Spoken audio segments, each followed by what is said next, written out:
Alright, guys, so in this video, I just want to kind of sum up everything, just as quickly as I can, but it's not going to be that quick. Now, let me just get into technology nowadays. Now, trafficking in a first world country is a lot different than trafficking in a third world country. And I'll tell you what, third world countries are they are more outwardly lawless. So you are more likely to be trafficked in a third world country physically. I'm talking about physically, and your traffickers will likely not even, as I say, it's just very lawless in these countries. South America, India, kind of is what it is. But in a first world country, trafficking is going to be done behind closed doors. Now, a lot of targeted people or targeted individuals, they'll tell you that, well, organized harassment is like hire yourself and it's this and that. And I'm not even calling these people out. I have no problem with, you know, this is a free world, so you are allowed to put out whatever kind of content that you want to. I mean, it's all of, it's your choice, really. So I'm not calling anybody out. I don't do that. I'm a grown ass man. I'm not competing with anybody. I don't even compete with myself. I don't care. It's not my thing. But in a first world country, it will be pretty easy for someone to traffic you, and this form of trafficking could be deemed a possible mental illness. Now, if you are being trafficked physically, like you have this pedophile and he's, an online. I don't even want to get into it. This is wild, bro. Like, it's just kind of sick to me, but you got this pedophile and he's physically abusing people so he can produce his content, or she's physically abusing other people to produce content, then yeah, that would be a form of physical. Yeah, I'm gonna say it again. Physical. I gotta say, I want to say physical. I can't say it right, but physical, physical human trafficking in a first world country. But in a first world country, there are plenty of people, you know, vulnerable people being physically trafficked. But all in all, if you get caught trafficking somebody physically in a first world country, you know, you may end up, you know how people say for Thanksgiving you uh, eat turkey. Well, if you get caught physically trafficking somebody in a first world country and you get caught, then you may be eating another form of meat, for Thanksgiving in the prison cell.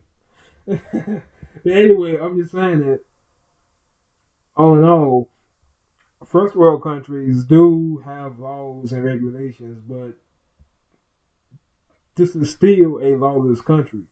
But lawlessness in a first world country is a lot different than lawlessness in a third world country.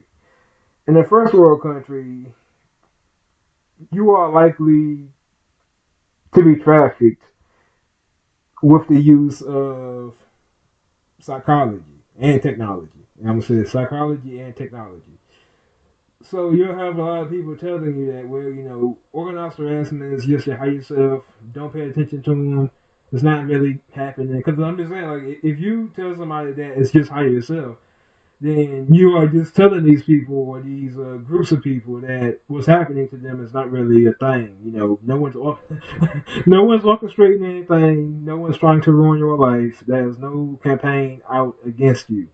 It's just that you are at a high frequency and people around you just want to lower your vibration. But I would have to disagree with this. Attack a person because in the first world country, okay, we are talking trafficking about full on. A lot of times is done to technology is also used. As I said, even other forms of trafficking in first world countries, even physical forms of trafficking. Typically,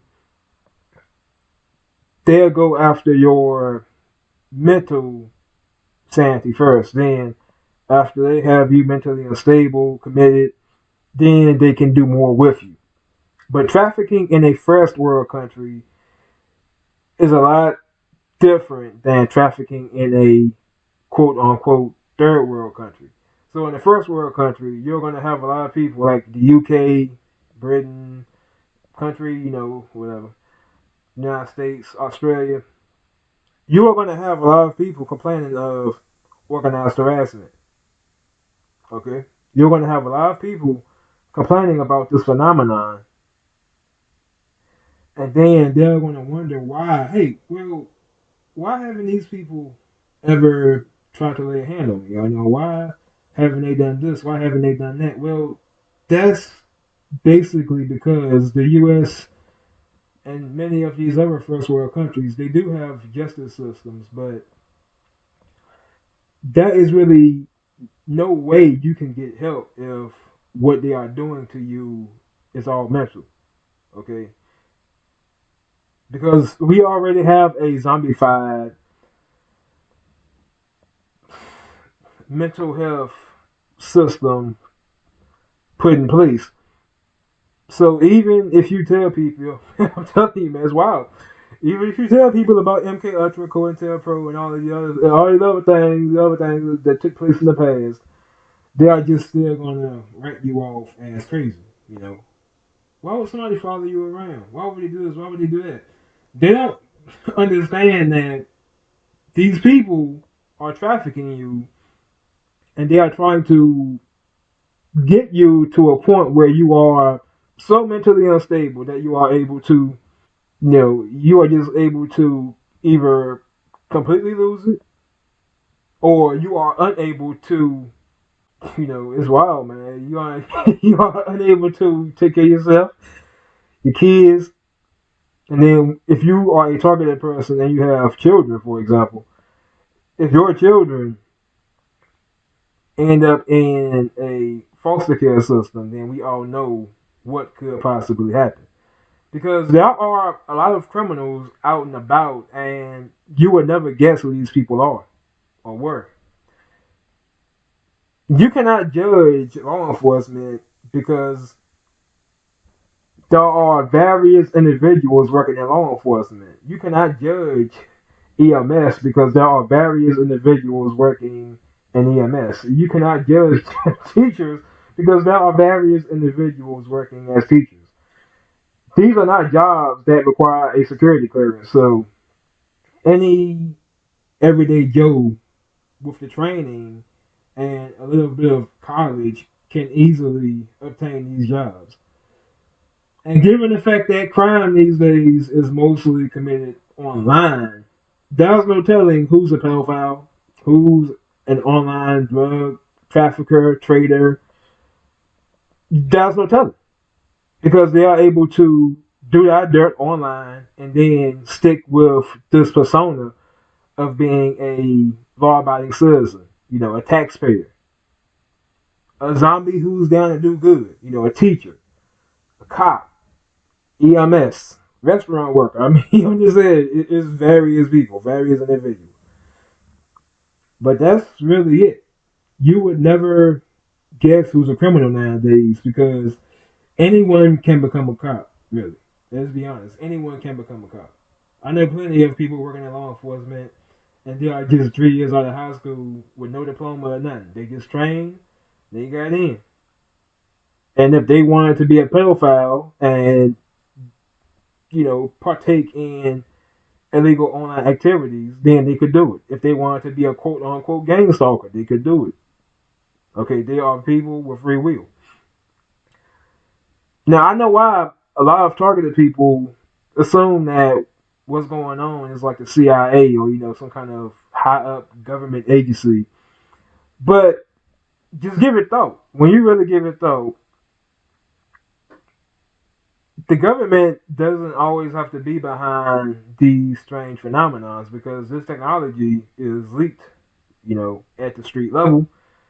There are various people using this technology to traffic other people. We know that a lot of these so-called good old boys and good old girls are indeed criminals as well. It's just society in general. We're just it's just a cesspool, man. That's really it. Um, Society is a cesspool.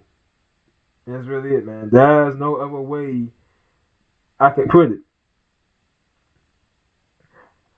Now, let me get into the technological aspect of what's taking place. Now, with neural monitoring, I would say that all targeted individuals are on it. But depending on how you perceive it, you can look at this phenomenon, gang stalking, organized harassment. You can look at it from various different angles. I mean, you could look at it as high as stuff. You could look at it as community watch. You could look at it for what it is, which I know is human trafficking. You could look at it as some kind of alien takeover, AI. There are various ways you can look at it. You can look at it as just somebody with law enforcement going against you, or the CIA.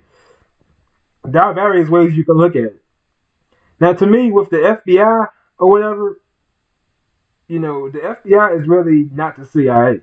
Okay, and so you are comparing two different agencies. People that tell you the Department of Homeland Security, they'll tell you the CIA, NSA. They'll just throw out various agencies out there, not even realizing that if ordinary, everyday people out in society are willing to do, I'm telling you, man. I'm telling you, man. I take my word for it. But you know, if ordinary, everyday people out in society are willing to traffic other people, and of course, in first world countries, if you are doing something and you know it's wrong, it's going to be done behind closed doors. There is no ifs, ands, and buts. No ifs, ands, and buts about it. That's why I find it so funny. I just can't stop laughing. Pedophiles don't want to get caught, so they do that dirt behind closed doors. Drug dealers don't want to be caught either, but if they get caught, it's whatever. But people who are engaging in illegal activities in a first world country, they are not going to want to get caught. Okay, and then a lot of times jail time won't even matter. Prison time won't matter. Now, for a sex offender, it can be a little bit different, but for a drug dealer, it really won't matter. Okay, he'll go to jail for a little while, probably won't care, get back out. Because there are some people out there who don't care. But when we think about doctors or lawyers, they have a persona, they have status. So why would they want to get caught doing something and then it's just like, okay, so this doctor was a dirtbag all along, right? No longer a doctor anymore. He's still making a job in the future. But no longer a doctor. He's a booty bandit. But either way, if you get caught engaging in illegal activities in a first world country, you may end up serving jail time, and you will end up with a criminal record. So if you don't want if you don't want to get caught in a first world country doing dirt, then what do? You do it online. You do it online. You keep it hidden. You use a dark web.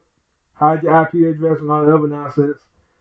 Use Linux. Don't use Windows because Windows is easy to hack.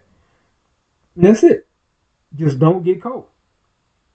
And that's why a lot of these organized harassment and gang stalking phenomenons, electronic harassment is worldwide, but gang stalking, street harassment in general, is going to be more than none a first world phenomenon. People in India may complain of electronic harassment, but it's not going to be like how you have people in Australia and the U.S. having people out on the street follow them around or whatnot, harassing them because it's really you have to stalk somebody to harass them, so it's really just harassment, harassing them and trying to sensitize them, and then when the targeted person or the victim goes to somebody to get help, is deemed a mental illness. That's really it. That's how it works in a first world country. So before you call it higher self, just realize that you are in a first world country and the people trying to traffic you don't want to be caught. In my next video, I'm going to go into details about neural monitoring and how working for some of these high security clearance government agencies or whatever can actually end up with you being watchlisted legitimately. Yeah, I'm gonna tell you legitimately. But I'm out. I'm done with this video. It's 10 minutes long.